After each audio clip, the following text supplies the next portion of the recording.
Everyone, welcome back to YouthRUs. I'm your host Raj, and this is the platform where we discuss all things youth. Today, we're exploring the politics behind climate change, why societies act or fail to act, the forces that shape climate policy, and how research and advocacy can help drive meaningful change. And to help us better understand these issues, today's guest is Professor Timmons Roberts. Professor Roberts is the Idelson Professor of Environment and Society and Professor of Sociology at Brown University, as well as the Executive Director of the Climate Social Science Network.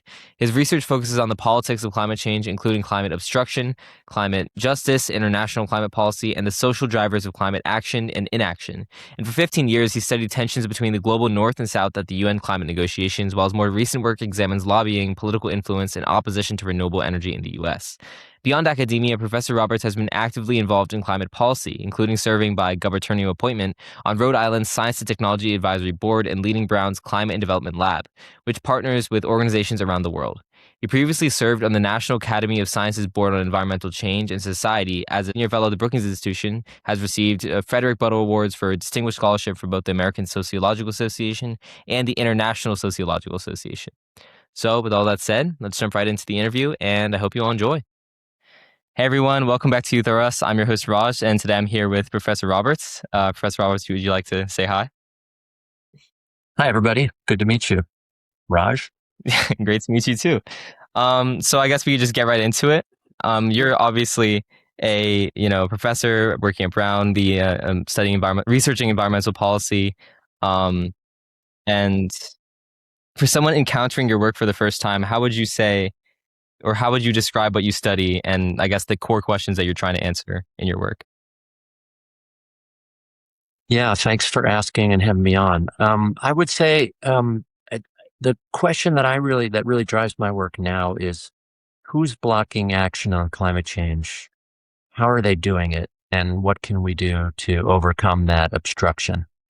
Because we've really been quite naive about the idea that people would just get out of the way and allow climate solutions to be adopted if we had good science, enough information about the relationship between human action and climate change, if we had good technology, the awesome solar panels that are super efficient and battery storage and all that stuff, and wind turbines.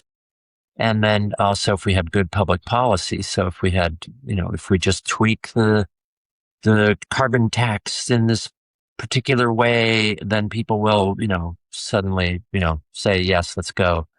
I'm willing to be taxed and so on. And it turns out we're kind of wrong on all three of those, that people are not just saying yes to climate solutions in spite of this just overwhelming evidence on how human actions are driving just devastating damage to our system that's supporting the ecosystem that supports our society. Right. So this has turned out to be just a fascinating research agenda for my last 10 years of my career. Really started in the mid-teens, the 20-teens. Okay, so this is something you've been interested in since you were young, I guess, or in school. Well, no, I mean, I've been working on climate change since the early 90s. So that's forever ago, right? For you guys especially, but I've, for a long time I worked on the sort of development implications. How could developing countries deal with climate change? And then I started going to the UN climate negotiations in about 2003 and saw how there was just this incredible imbalance in power between the rich countries and the poor countries, and also in the responsibility for having caused the problem. And so that was my topic for like 15 years, was studying who's living up to their promises. What are the rich countries promising when the poor countries say, oh, you're saying this is a global problem, but you caused it and you have the resources to address it, and we didn't cause it and we don't have the resources to address it. So if you want us to pay attention and change our economies and stuff like that, then you're going to have to pay us, to pay for those changes. So that was what I studied for 15 years. Super exciting. Brought students from Brown University here where I teach to the UN climate negotiations for about 10 years, and it was quite exciting. And then Donald Trump was elected president the first time in 2016, and in 2017, one of the first things he did was to withdraw from the Paris Agreement, which we had, been at these negotiating sessions for years with all the countries in the world, working out the, how we're going to have some kind of global treaty and work together on climate change. And then he just said, no, goodbye, and like threw it out the window. Yeah. So I said, what are we doing here? We got to go back home and study what's happening in the United States. Who are the actors blocking climate change and how are they doing it? So, Right. That's interesting. So would you say you started like focusing more on climate politics after, going to those UN negotiations and after at the beginning of those 15 years when you just started, realizing the disparities between developing and already developed countries? Or was it earlier in your career, maybe when you were still in school, before school? I guess my question is, what was the moment yeah. where you decided you wanted to get into climate politics? Yeah, I used to be a biologist. I Right. studied the ecology of plant populations. I studied how seeds moved around through the forest, and they don't just, whatever. That was an exciting research agenda. I loved it. When I was an undergraduate at Kenyon College, I went to Costa Rica for a semester and did field research. And here I was in Santa Rosa National Park, up in the northwest corner, and there was, cattle ranches all around this park and, expanding in the country. And people would say, hey, have you eaten a hamburger in Southwest Florida? And I was like, no. And they said, well, if you had, you would have had a Costa Rican hamburger. And I was like, wow, that's great. All of them, uh, produced on former rainforests, the most diverse community on earth. Um, and there I, talked to farmers, who had, been cutting down the rainforest and this family that I walked, I got lost on one trip in the rainforest down in the southern part of the country and came out into this clearing, and it was like, these huge tree trunks laying on the ground, and they were planting their rice and beans in the, sort of around these tree trunks. And, some of them burned, to try to enrich the soil. And it started raining, and the soil was just running off. And I was like, oh man, this is such a mess. So I said to the people, well, why did you move here? Where'd you come from? And they said, well, we were in the Northwest and the ranchers were taking our land. And I said, why'd you move here? And they said, well, there's more to eat here. And that just like hit me like a gut punch. It's like, oh, you mean you're not the bad guys? Because everything I'd been hearing from sort of environmentalists and natural scientists were that these peasant farmers, small farmers, were the reason why the rainforests were getting cut down. And I just was not happy with that explanation when I, met these human beings who were making decisions that were rational on their part, but they were victims of a much bigger system. So I was like, okay, we got to understand this whole economy and the politics, and try to understand how we're going to address these problems in a much more holistic way. And then I had a similar experience after I graduated, actually in Southern Ohio, working for the Nature Conservancy on, prairie openings in these forests there. And once again, there was environmentalists and, nature preservers were buying up land and taking it away from local people who used it to, hunt for deer. So it was food and collect firewood.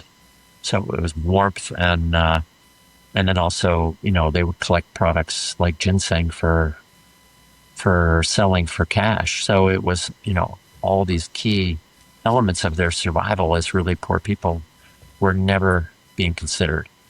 So those were right when I was, I was 20, probably 20 and 22 years old, right out of college. That made me realize that I wanted to study the politics of these big environmental issues.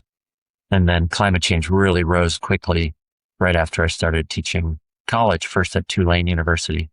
and that's where it took off. Right. Interesting. So it's a combination of different events, I guess. Yeah, That made you okay. Cool.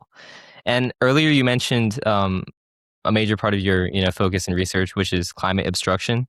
So when I heard that for the first time, when I was reading through some of the work that you've done, I thought that it meant just denying that climate change exists. But yeah, I read a little bit more, and it doesn't. So what does climate obstruction actually mean, and what would it look like today?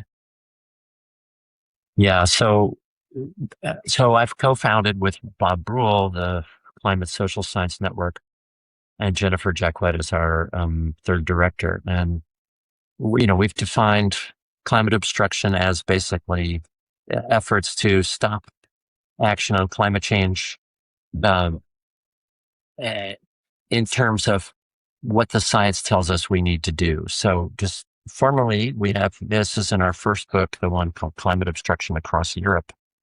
Um, we say it is intentional actions and efforts to slow or block policies on climate change that are commensurate with the current scientific consensus on what's necessary to avoid dangerous anthropogenic, that means human caused interference in the climate system. So if you're an actor who wants us to do less, it's like, yes, I admit climate change is happening, but I don't want to take the steps that are being asked of me because I've, you know, caused this much of the problem or, need to make this amount of reduction in my emissions, then I'm a climate obstructor. I'm blocking action, especially if I'm doing it in an organized way. So by that, I mean, for example, the American Petroleum Institute is a huge think tank with massive budget, millions of dollars a year, set up basically to advance the interests of that industry. And they see it as in their interest to be able to keep pumping oil without any limits, right? I mean, they've never been effectively regulated anywhere, Yeah. but especially in, the US, but and lots of other places. So the American Petroleum Institute has, sort of think tank. They do research. They do public opinions. They figure out ways to avoid regulation. So they're no longer denying the reality of climate change. They're saying, oh, yes, it's real. They used to deny it, but now they're not. And now they're saying things like, well, you need the oil sector to make the transition. So you'll need natural gas, um, which is a clean natural, a clean alternative. And it's the bridge fuel and so on that they've said for years. Or there's lots of other arguments like, uh, the technology will solve this. We'll use carbon capture and storage or some other technology to, allow us to keep pumping that oil, at the rates that we are. And, and it'll be okay, right? We trust us. We're part of the solution. And they do things like donate massive amounts of money to, civic organizations like the Boy Scouts and the Mhm. churches and to orchestras and art museums and all, theater companies and all kinds of great stuff.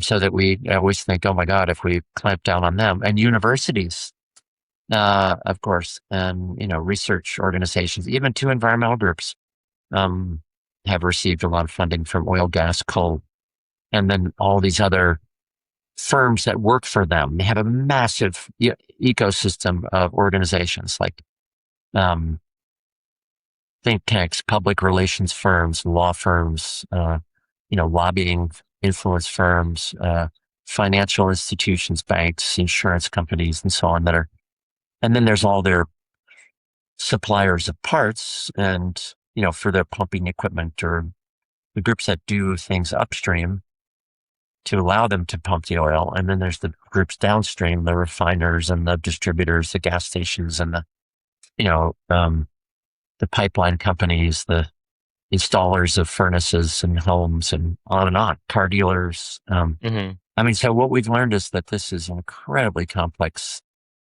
set of organizations. And, many of them have very different approaches to the problem of climate change and how they're, saying that they're part of the solution. But in general, they've shifted from denying the reality to delay. We call it discourses of climate delay. And there's a great article that I helped out on a little bit, led by a guy named William Lamb. It's called Discourses of Climate Delay. And it really talks about, it sort of gives you a field guide to be able to say, oh, that person's using a doomism argument, oh, it's too late to do anything about it. Or, somebody else needs to act because we're, just a tiny little state or a small country or, like my church or school or my family or my community is small. So, we need California to act first, or we need China to act first and India. So anyway, just this idea that we can't do anything or technology is going to solve it. Or anyway, I'm trying to give examples of these new climate delay discourses. No, that's interesting. I didn't know that, like, for example, the United States, like the U.S. Petroleum Institute funds a lot of, that's the environmental groups, what you said about them funding environmental groups too. So do you think a lot of the misinformation that happens around climate obstruction, maybe people just believing that current technologies aren't as effective for some reason, current renewable technologies, do you think that comes from political influence from these big oil, big gas, big plastic companies?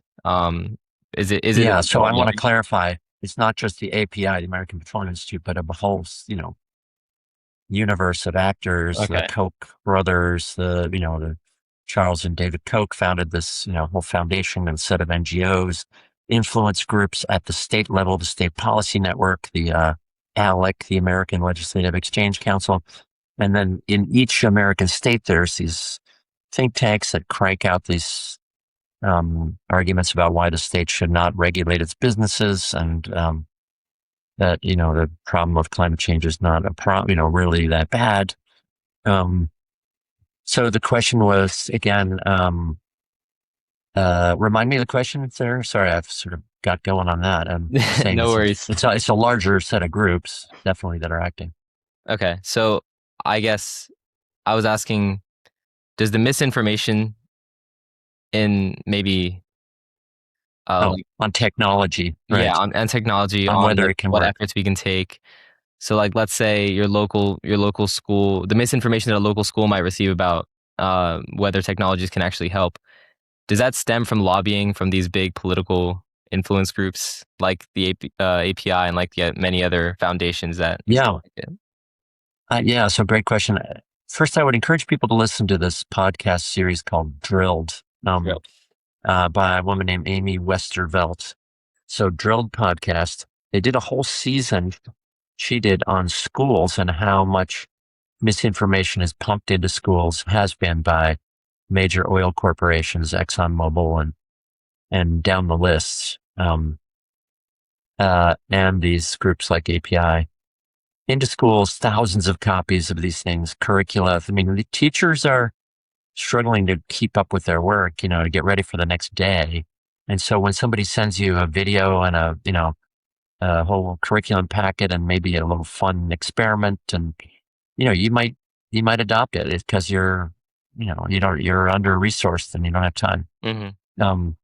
So yeah, these groups are definitely pumping out the misinformation. There's a whole history now, a new report from the Center for Climate Integrity on how the natural gas industry knew that it was, much more of a problem for climate change than it had originally thought or was originally saying. If it leaks, right? Natural gas is cleaner burning than coal, but if it leaks, and it does leak all the time, just even in the normal transmission, the movement from where it's drilled to where it's used in your home, for example, on your stove. And then it also has all these health effects from burning gas in your house. So all that stuff has been, the science was suppressed. The information was really misleading about those risks, and they sold us a product fraudulently, that their product was safe and clean and so on. And I want to say, people are now saying that, solar installations, big solar fields and so on leak toxic chemicals and kill millions of birds, and the same with wind turbines offshore. They're making the whales crazy, and as our president says, and um, they're going to kill these very rare North Atlantic right whales, and on go the arguments. And in fact, almost all of them are false. Many of them do originate in think tanks that are funded by oil companies, Right. or are connected in this big network with oil companies and with these right-wing groups. Yeah. So I would answer your question by saying, yes, there's tons of disparaging information making negative claims about renewable energy technology that comes from, not maybe directly, but indirectly from uh, from fossil fuel interests or those affiliated with them or receiving their support, funding, and so on. Maybe it's just legal support or some other kind of support, Yeah. publicity or such. But yeah, Cool. Interesting. Now, what what about in the scenario where, like, for example, you mentioned earlier, I think in Costa Rica with the peasant farmers who had like a genuine reason or a concern uh, yeah, about like a wind or solar project, or they just couldn't implement it. I guess that wasn't the best kind of analogy in Costa Rica, but they had some genuine concern about implementing something. So, yeah, how would one distinguish between a genuine concern and something that's backed by big oil? yeah. I mean, there is definitely genuine concern out there that I want to be respectful of. Um, it is going to mean a change in our landscapes to look out on, solar panels instead of on cornfields or something. Um, I just heard Bill McKibben speak last night here in New York State, and he described how, solar panels are 30 times more effective at creating energy you can use than corn solar panels. So, you know, so it's not going to take, mm, you know, massive amounts of our farmland, but it is going to take some. And so I think people are not, haven't been well prepared for the change in their landscapes as they look out on these treasured places. You know, we, and by we, I mean us, privileged, white, wealthy-ish people, whatever, are not having to deal with an oil refinery right in the backyard the way, people of color are in Louisiana, for example, where I used to teach and did a whole lot of research on the justice issues of where energy is sited, and the pipelines, the compressor stations, the refineries are in poor minority communities. It's just irrefutable. So, but people who have privilege, and, those of us who have the privilege to look out on green things out our windows, or, are used to our special places on beaches and so on, have, whatever, it's going to be a shock. There's going to be some shock, but people should be proud. And these technologies are really beautiful things when it comes to creating, self-sufficiency and, um, avoiding the destruction that we're doing to the planet. But I feel like there's part of your question I didn't get to. How do we know which of the arguments are real and which are not, or Mhm. which claims are heartfelt and which ones are just self-serving? And I think as a social science researcher, that's very hard to determine. We can document which arguments they're using. Mhm. We can document some ties between organizations. We can't say whether people are just being, sort of craven, you know, um, taking advantage of a situation. There's one article that was in the New York Times with a really nice example though, where a guy from a group called the Texas Public Policy Foundation um, says, "Oh, these people care about whales, so we're going to basically use whales because we want to keep these wind turbines from, being built, and we are supported by the oil industry." So, um, just I think sometimes you can really tell. Also, if we can, I think there's a lot more research to be done tracing back the arguments through different, types of social media, which has just been horrible for this, the spreading of Hmm. bad information on every platform. Um, uh, i- if we can trace back to see where the original postings and ideas came from, there's a lot to be done. Yeah. Yeah. I'm That's actually interesting. There's two things you said that I'd like to ask about. One, I guess, you mentioned, the developing countries and how they face the bulk of the issues but don't have the bulk of resources to support it. And then two, about Yeah. social media. So I guess I'll ask about Yeah. social media first. Um, Obviously, and as you just mentioned, there's a lot of misinformation and a lot of, misleading going on social media for every aspect. Every issue. Yeah, every issue. How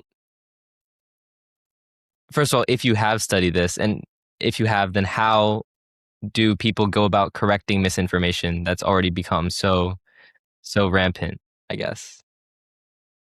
Yeah. So unfortunately, a lot of the, wind and solar energy developers have been very cautious about fighting back about that misinformation. Their fear is that if they repeat the claim that's being made about their technology, that it's going to, give it oxygen and elevate it, and it'll take off in a way that if they just hopefully let it die and, don't talk about it, Hmm. then it'll go away. That has been, I think, a huge mistake. Maybe it was a logical thing to try, but they should have much more quickly realized it was not working.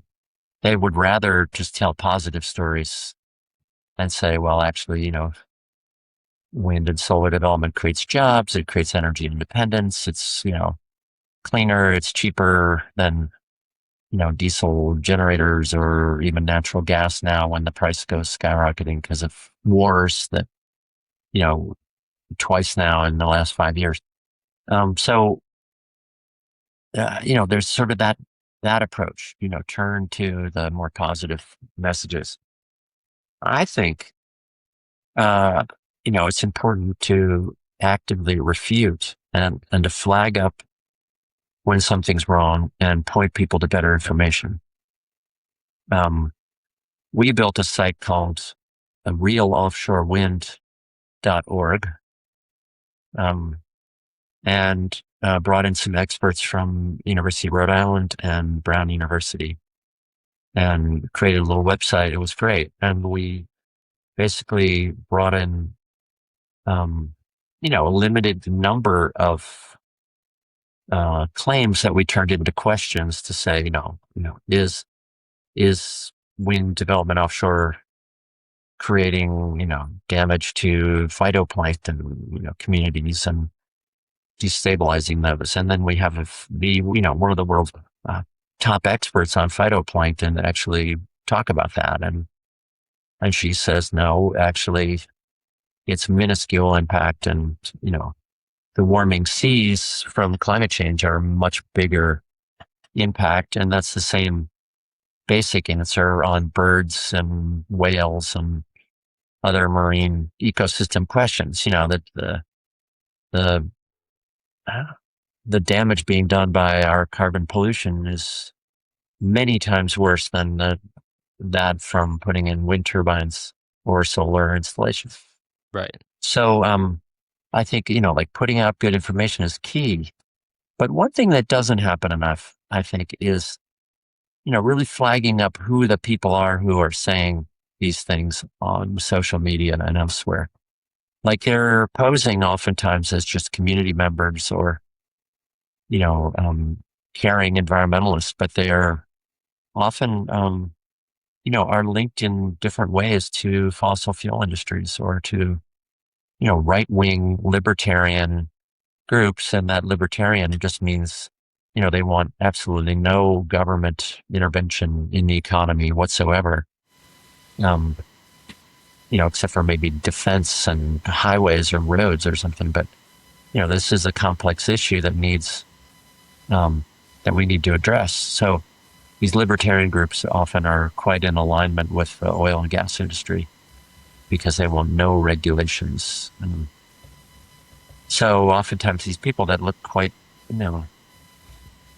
genuine are not genuine. So, I feel like, one side is sort of like in a boxing ring with no gloves on, and the other side is, got both hands tied behind its back, and is getting the crap beaten out of it. So the, it's been clear as, for example, the oil industry was offered by the Trump campaign in 2024, right? That they could get whatever they wanted if we just gave them $1 billion Mm-hmm. in a famous meeting that was leaked. Um, and they only gave them a half a billion, but they still got more than they ever could have dreamed of. So it was a great investment. So just to say those, the Trump administration now is really doing a lot of this work for the oil and gas industry of spreading these claims that are just unfounded and backing them up with the claims with bad policy, which is just undermining the whole, you know, all the efforts that are being made on renewable energy transformation. So there's a real need for people to play, with the same level of political attention as those oil companies did. I mean, you got to get engaged in campaigns. You got to organize with coalition partners who are willing to take tough stances, like and play politics. Like, for example, a lot of our best climate legislation here in Rhode Island passed because of a coalition between the environmental groups and the labor unions. And unions, they play politics. I mean, they're engaged in elections every year. They work for candidates. They make donations. Mm-hmm. They get their voters out there, and they aren't afraid to go in and you know be rough, in the streets or whatever, like outside of a meeting or make people uncomfortable. So I think a lot of times groups are too environmental groups and others are too cautious and too sort of genteel or well behaved. We need a more muscular effort to defend this change that needs to happen. Right. I see. Okay. So definitely the climate team needs to climate. Yeah, they need to step up, I guess. Um, my second question about what you'd said is obviously, and I think you mentioned this a couple of times, that the big wealthy countries, they do most of the harm to climate change. They emit most of the carbon, most of the other emissions, NO2, NOx, whatever, while many developing countries contribute relatively little, both in the past and now, but are now having to face the same regulations or prompted to face the same regulations and establish those. So how has this played out in terms of like international climate negotiations? And do you see, developing countries eventually either adopting or continuing to, I guess, uh, continuing to try and finish a race that, they had that wealthy countries had a head start for? That's a complicated question. I'm asking, what I'm asking is, how has this played out in international negotiations, and what are developing countries doing um, in response, I guess? Yeah, I mean, some of the first things that happened were the developing countries said, wait a minute, we need more time, or don't put limits on our economic growth because we don't even have the basic human needs covered. So I think that was a pretty natural response. And then sort of they shifted to a lot of countries saying, wait a minute, we need to adapt to climate change right now because you're not reducing your emissions fast enough. So you need to provide us funding for that. And then there's a third leg of the UN climate negotiations, which is called loss and damage, which is saying, we've already experienced damage to our country, to our culture, and you should be compensating us for that somehow. Um, so there's been a lot of demands in these negotiations. They often just grind along at a terribly frustrating pace. Sometimes they seem to go nowhere or go backwards. I mean, in 2009, there was a shift from trying to have sort of a global expectation on what countries would do to a more bottom up, here's what I'm willing to do approach, which was then formalized in the Paris Agreement in 2015. I think, developing countries have seen, there's often been coalitions between parts of the rich countries and parts of the poor countries. So the EU and the least developed countries, the 48 poorest countries on the world, and the island states, it's called AOSIS, the Association uh, of Small Island States, which is something like 30 or 40, I can't remember the number now, tiny islands or any island countries who are extremely vulnerable to climate change as the sea level rises. So those groups, got together and had sort of a coalition of the willing, a coalition, they called it the High Ambition Coalition. And so it's not just only one side against the others, but I think the poor countries have seen that the rich countries have not met their promises over time for emissions reductions. They've not met their promises to come through with funding to help them deal with the crisis of, climate change. And so they're going to need to solve this themselves. And then kind of radical action was when some countries said, all right, we're just going to go ahead and get to zero emissions because, we see this not just as a burden, reducing emissions, but actually a benefit. And now with solar being so damn cheap, we're seeing countries like Pakistan where apparently that just in the last 18 months, there's been, half of the um, utility electricity is now being produced by solar, just as people bought cheap solar panels from China and put them on their roofs. So I think things are shifting as it's getting cheaper and there's no longer, expectations of leadership from the United States. The shift is going to China, and China has all these cheap, great technologies in wind and in batteries and in solar. So, and China has been a leading country of the developing world. They're still a member of the biggest negotiating group in the UN negotiations called the G77 and China, the group of 77 countries. And it's actually 132 now, but when they started it, it was 77. So the developing world, negotiates with China basically all the time. So they are moving ahead with or without the rich countries. I mean, that said, there's still expectations of the wealthy countries to do their part and to provide leadership as we promised we would all the way back in 1992. The original treaty said, that countries would act according to principles of equity and according to our common but differentiated responsibilities and respective capabilities, which is big language to say, those who cause the problem will act first and act the fastest and help the others act. That's a long answer. Sorry. No, it's good. It's very is informative. So I didn't know that developing countries were actually picking up the pace so fast, or they Totally. were yeah, advancing rapidly in terms of, combating emissions, combating pollution.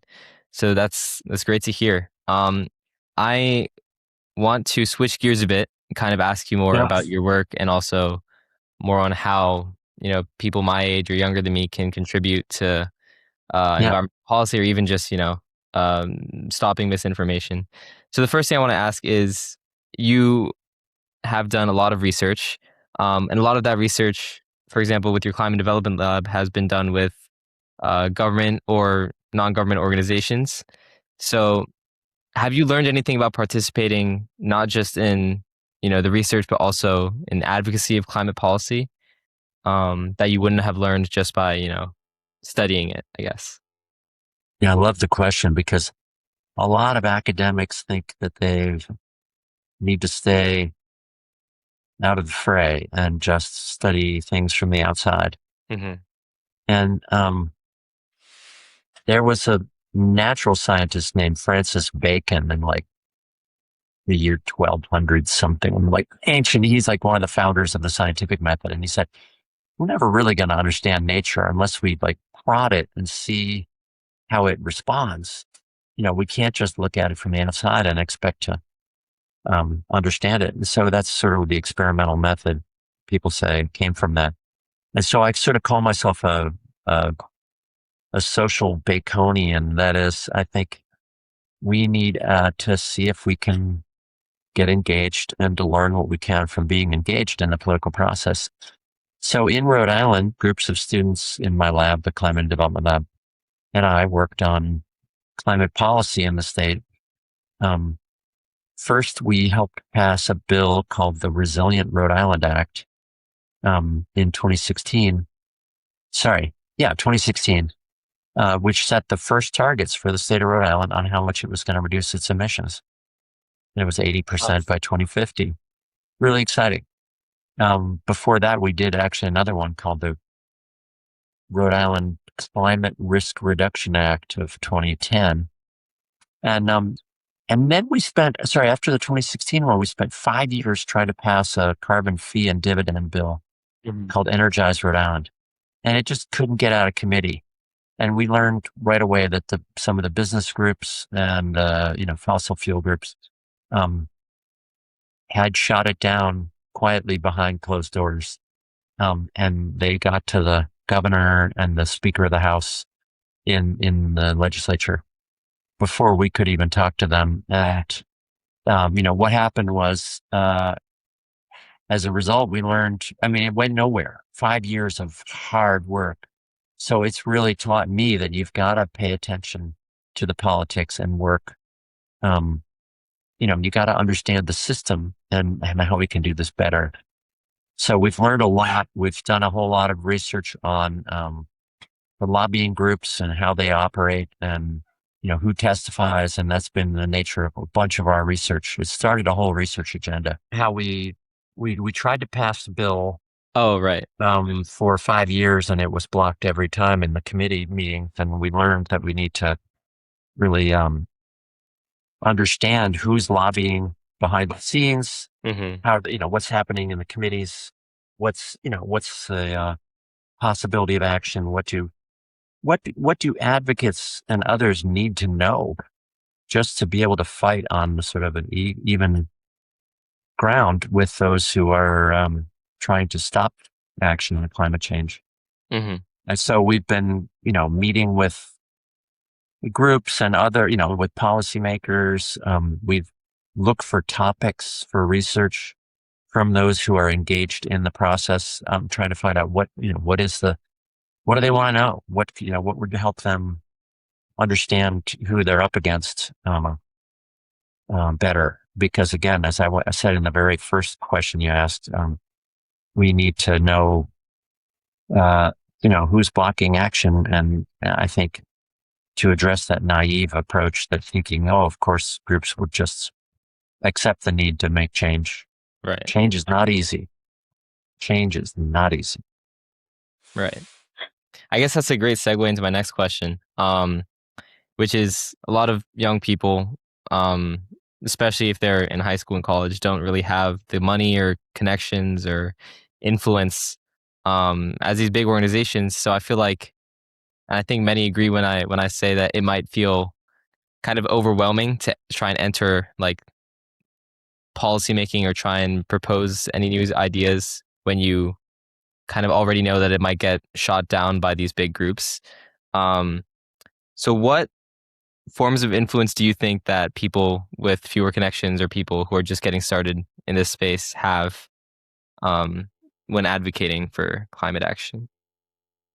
Yeah. So young people have a big influence, I think, and that is speaking about what's at stake for you and why it matters to you. And I've seen, a college student and high school students, middle school students show up at the legislature when they hear about a bill that they care about and testify. And these legislators are like, oh, wow, that is, really powerful. Mm-hmm. So, speaking up is really important. You can send letters for sure, and those are great, but showing up and sometimes you got to sit through a 3 hour, 5 hour hearing, it can be brutal.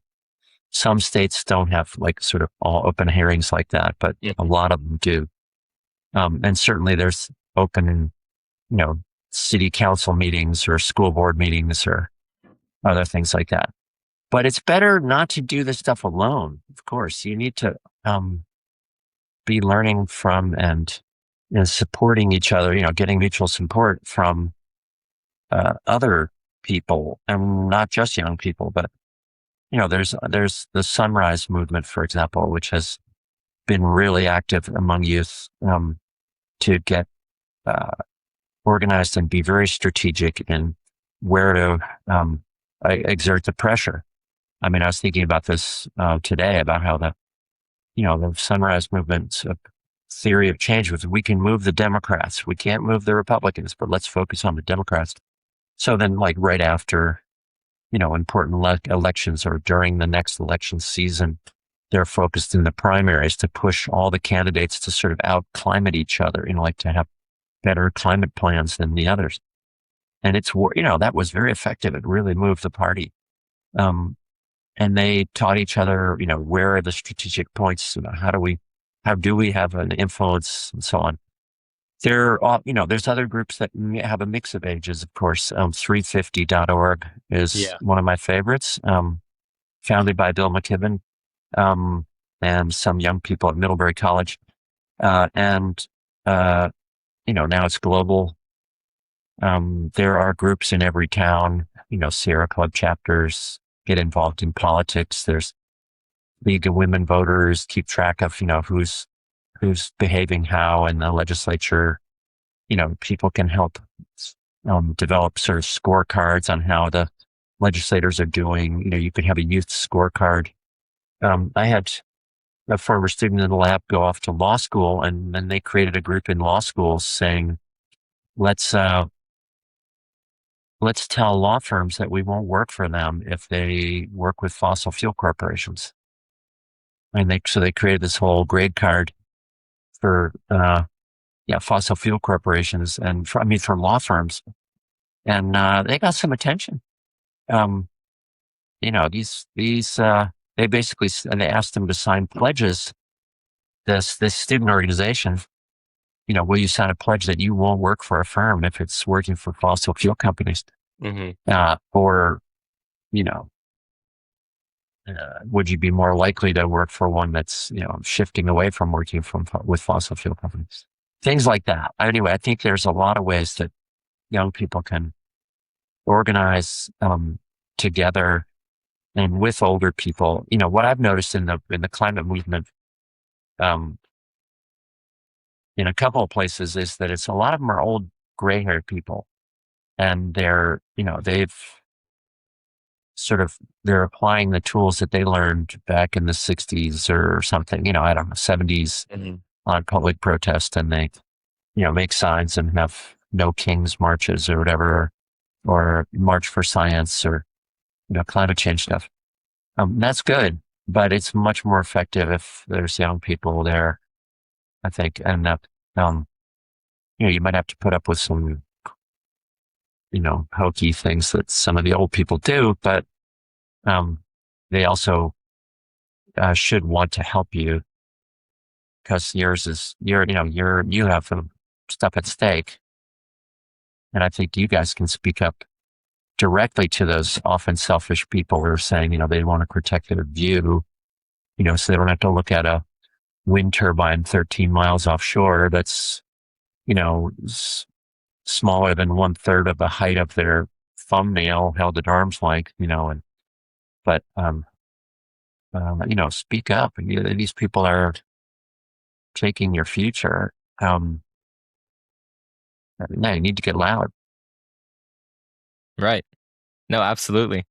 And actually, we're nearing the end here. So after this, we'll head Yep. into a rapid fire. But I guess if you could change something about, or one aspect or one condition about our current political system surrounding U.S. climate change or climate policy making specifically, what would that change be?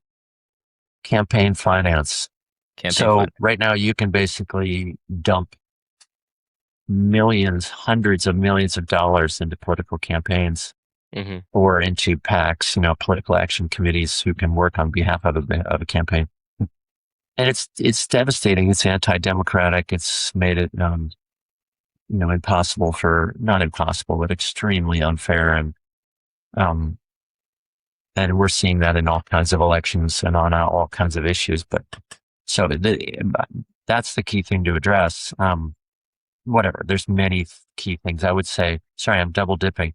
The second will be sort of transparency and lobbying and influence work. We have in the Climate and Development Lab this huge database that we've collected of millions of lobbying records, and it's only in about 17 states. There's just like the other 33 just have crappy records that you can't even search, and the hearings aren't recorded, or it's very hard to know what's going on. So just to have a huge transparency push would help people understand. Transparency by itself is not enough, um, because people need to know how to find that information, how to use it, and you need groups that have the capacity really to analyze it and turn it into summaries and briefings that can be used by activists or policymakers, journalists, lawyers, whoever, foundations, stuff like that, youth groups. Right. So So I double transparency, dipped. Sorry about that. transparency and lobbying. No, no, that's great. And transparency and in lobbying and campaign finance. And Right. campaign financing. Right. Okay. And now into a pretty brief rapid fire. What is one underrated or one really simple climate habit that someone could start today, maybe right after watching this? Biking. Biking. I don't really have one for that. There's a lot of things people could do. I think everything helps. But the biggest users of energy in our lives are things like the car, the size of our house, Mm-hmm. how far we live from work or school, um, where we go on vacation, how much we fly. Um, so I guess I would say not flying would be another one. Yeah. And then like even refrigerators and things like that use a ton of electricity. So heating and cooling.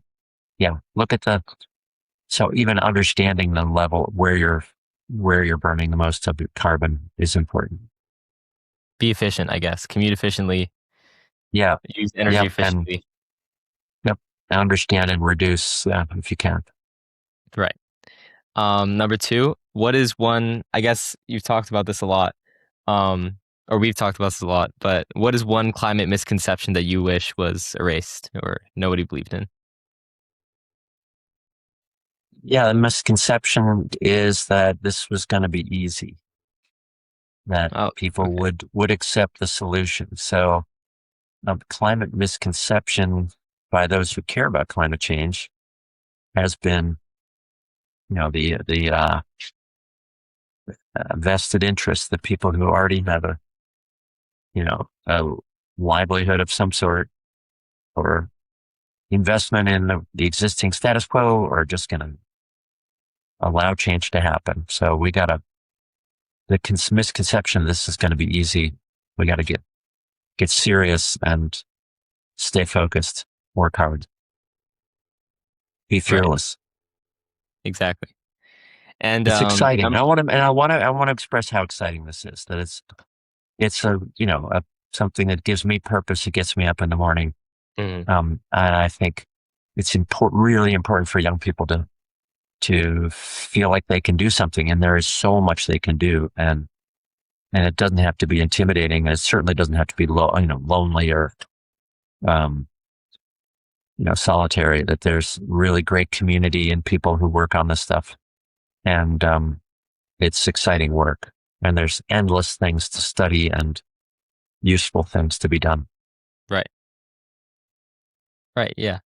And number three is, I feel like I already know the answer to this one, but between better technology and politics, which is the bigger challenge for climate action right now?